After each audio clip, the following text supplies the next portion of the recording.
Assalamualaikum warahmatullahi wabarakatuh. A'udzu billahi minasyaitonir rajim. Bismillahirrahmanirrahim. Alhamdulillahirabbil alamin. Allahumma shalli wa sallim ala sayyidina Muhammad wa ala ali sayyidina Muhammad. Qala Rasulullah sallallahu alaihi wasallam, naddarallahu mar'an sami'a minna haditsan fa'afidhahu hatta yuballighahu ghairahu. Semoga Allah Subhanahu wa taala menjadikan orang-orang yang mau mempelajari hadis, mau menyebarkan hadis, Allah jadikan wajahnya berseri-seri baik di dunia maupun di akhirat. Allahumma amin.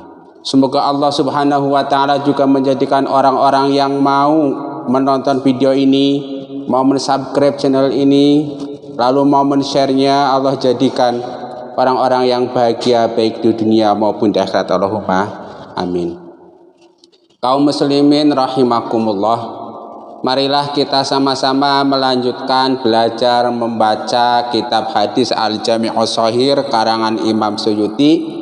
Kali ini hadis nomor 6632. Rasulullah sallallahu alaihi wasallam bersabda, "Kana idza ja'ahu Jibrilu faqara'a bismillahirrahmanirrahim alima annaha suratun."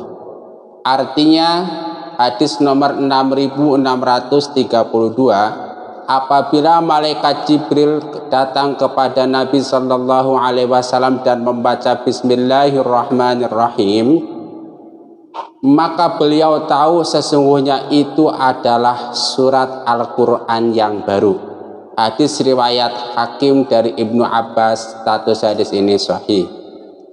Penjelasannya, karena sesungguhnya basmalah menjadi permulaan setiap surat Al-Quran hingga surat At-Taubah sekalipun. Tetapi basmalahnya surat At-Taubah diberikan kepada An-Naml. Kaum muslimin rahimakumullah, kana idza ja'ahu Jibril faqara'a bismillahirrahmanirrahim alima annaha suratun. Jadi ceritanya begini, kalau malaikat Jibril datang kepada Rasulullah sallallahu alaihi wasallam kemudian membaca bismillahirrahmanirrahim, maka Rasulullah tahu bahwa malaikat Jibril akan mewahyukan surat Al-Quran yang baru, satu surat yang baru, misalnya surat Al-Baqarah selesai, baru kemudian surat berikutnya, kira-kira begitu intinya itu. Nah kemudian sini dalam Syarah Jami'us Shahih Faidul Qadir karangan Imam Al-Munawi dijelaskan bahwa bismillahirrahmanirrahim itu menjadi permulaan seluruh surat di dalam Al-Quran, termasuk surat At-Taubah atau surat Baro'ah. Nah, tetapi faktanya pada mushaf yang kita jumpai sekarang itu pada surat Baro'ah, pada surat At-Taubah tidak didahului dengan bismillahirrahmanirrahim. Lalu kemana hilangnya tuh surat bismillahnya surat At-Taubah? Kemana kira-kira pindahnya? Nah maka kemudian Imam Al-Munawi menjelaskan bahwa bismillahnya itu dipindahkan kepada An-Naml. Nah An-Naml yang dimaksud di sini saya terus terang masih ragu. Apakah yang dimaksud bismillahirrahmanirrahim yang tadinya pada permulaan surat Baro'ah itu dipindahkan kepada surat An-Naml lafalnya? Oke. Atau kemungkinan kedua bahwa bismillahirrahmanirrahim yang tadinya ada pada surat Baro'ah itu diberikan kepada hewan yang bernama semut, An-Naml. Kan dua kan? Yang satu diberikan pada surat An-Naml, yang satu diberikan kepada hewan yang bernama Naml, yaitu semut. Nah ini silakan nanti tolong dibantu yang betul yang mana. Nah saya bacakan aja ya tabirnya.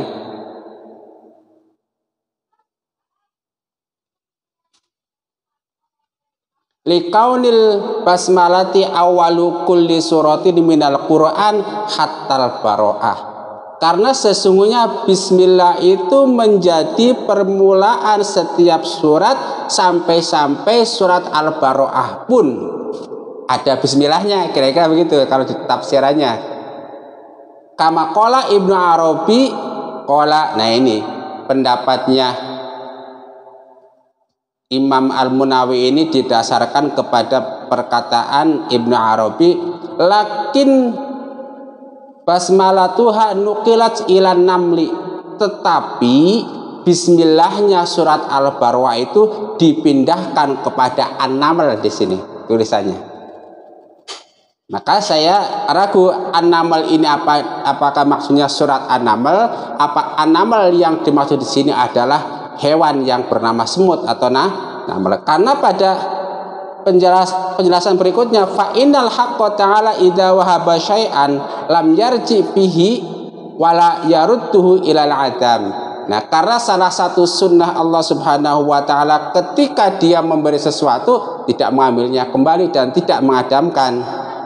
Nah, kira-kira begitu. Nah, maka ketika rahmat Allah sudah terlanjur bersama surat Al-Baro'ah, mereka bingung ini basmalahnya ini mau dikasihkan kemana, mau disimpan di mana, mau dikasihkan kepada manusia, setiap manusia sudah mendapatkan rahmat beriman kepada nabi-nabinya.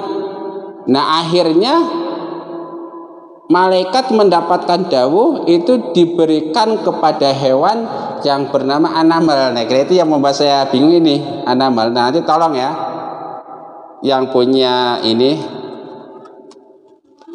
Faidul Qadir Syarah Jami'us Shahih atau kitab lainnya, tolong ditambahkan yang betul bahwa basmalahnya itu ditaruh pada surat An-Naml atau basmalahnya itu dalam pengertian rahmat Allah Subhanahu wa taala itu diberikan kepada semut, atau ketiga gabungannya Bismillahirrahmanirrahim sebagai sebuah lafal ditaruh di dalam surat An-Naml, tetapi Bismillahirrahmanirrahim dalam pengertian rahmat diberikan kepada hewan yang bernama naml semut. Jadi ada tiga kemungkinan itu ya.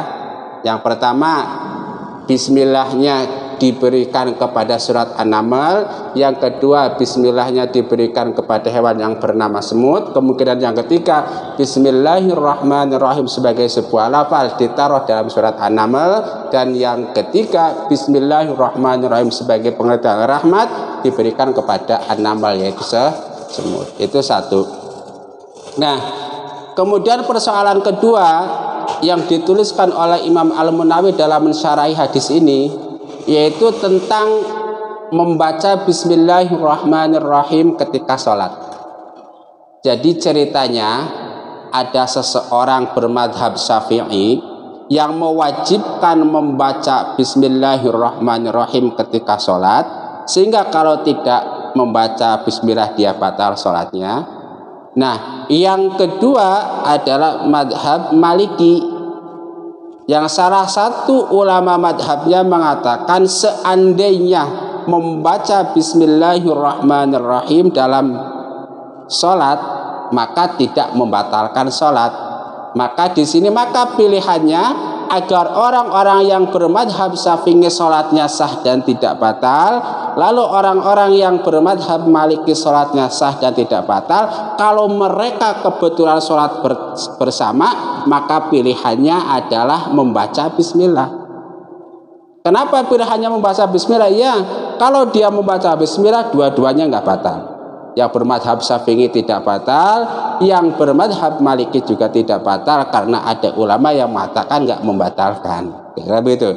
Nah, tetapi kalau pilihannya meninggalkan membaca basmalah ketika sholat, nah maka kemungkinan yang akan terjadi orang-orang yang bermadhab Maliki tidak batal, tetapi orang-orang yang bermadhab Syafi'i kemungkinannya batal. Itu kemungkinan. Tentu ada pendapat ulama yang lain, silahkan di-share di sini. Kira-kira begitu.